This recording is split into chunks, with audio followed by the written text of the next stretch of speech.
Good afternoon. It's a great honor to speak before you today, and as a graduate, it is a thrill to be home. I'm just curious, show of honest hands. How many of you students know exactly what you want to be when you grow up? Okay. Well, for those of you who didn't raise your hands, I'm here to let you know you're going to be just fine.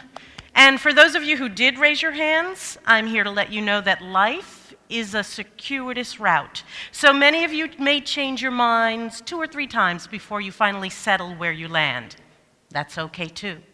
As he said, I'm an actor, writer, director, dramaturge, sometimes teacher, and some might argue that I still don't know what I want to be when I grow up. But the journey has been exhilarating.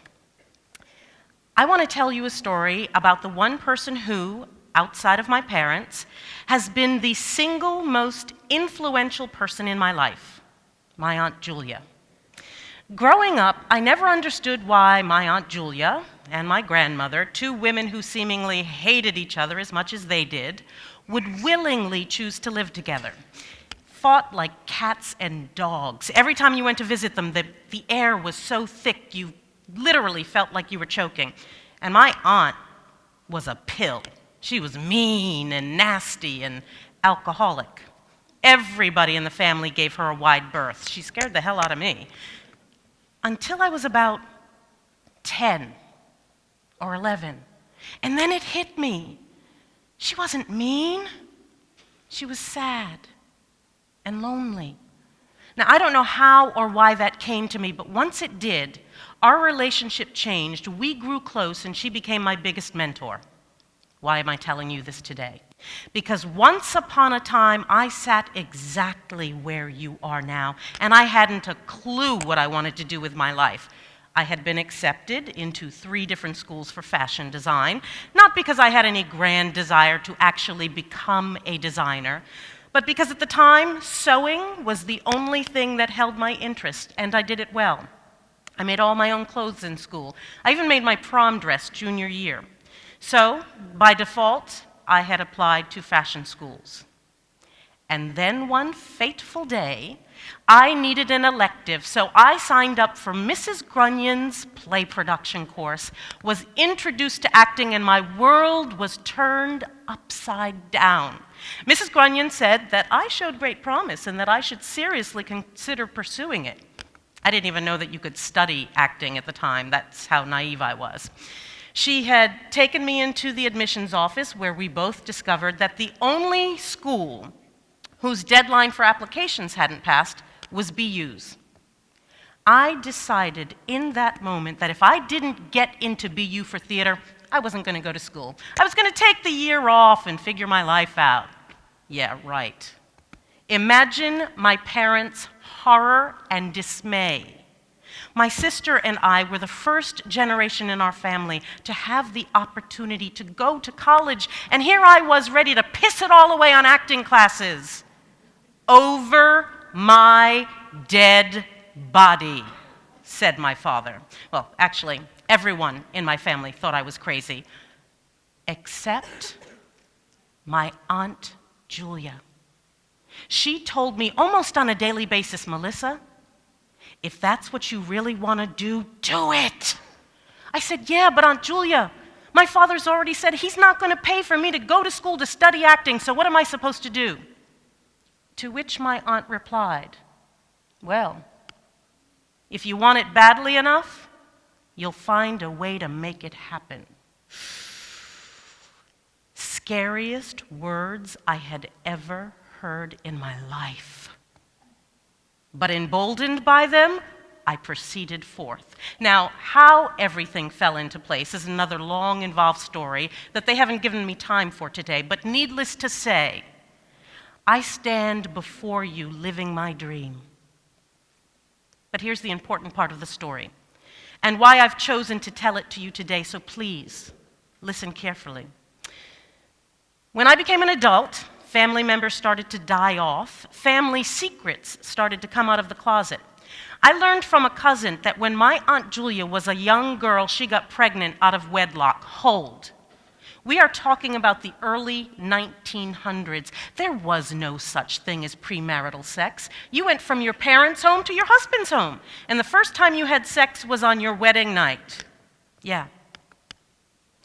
And understand, women at that time didn't have the choices that I had or the opportunities that you have today. Marriage pretty much was it for women.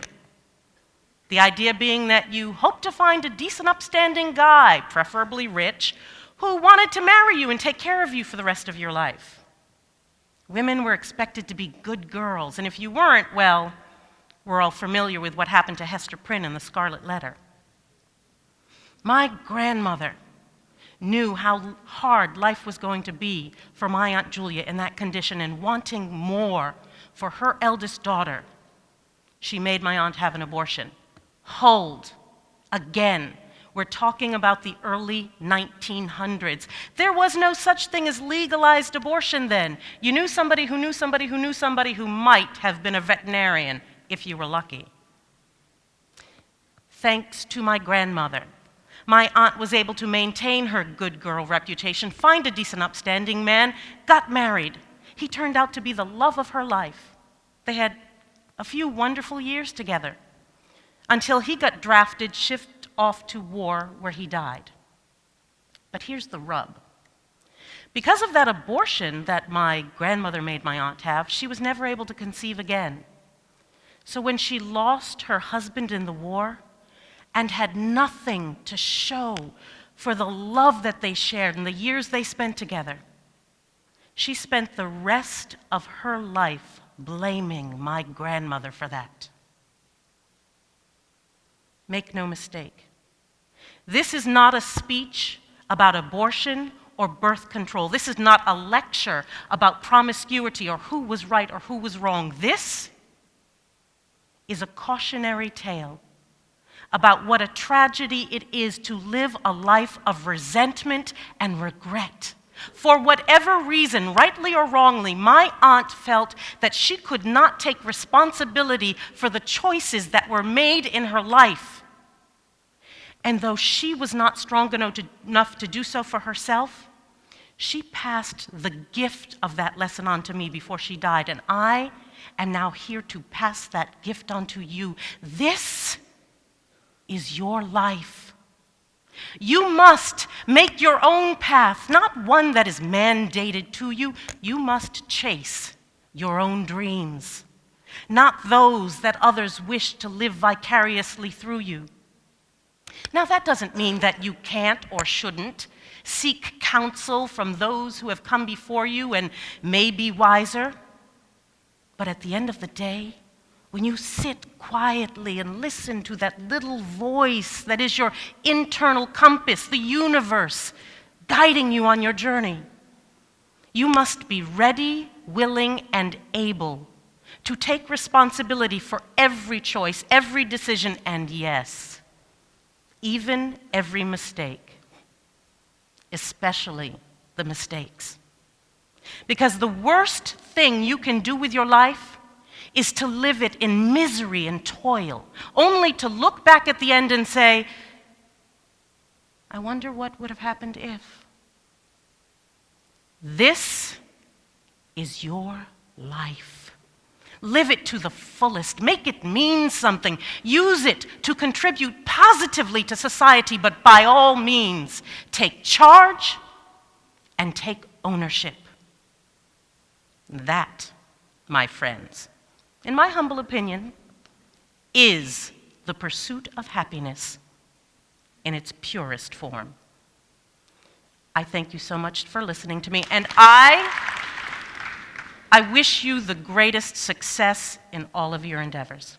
Thank you.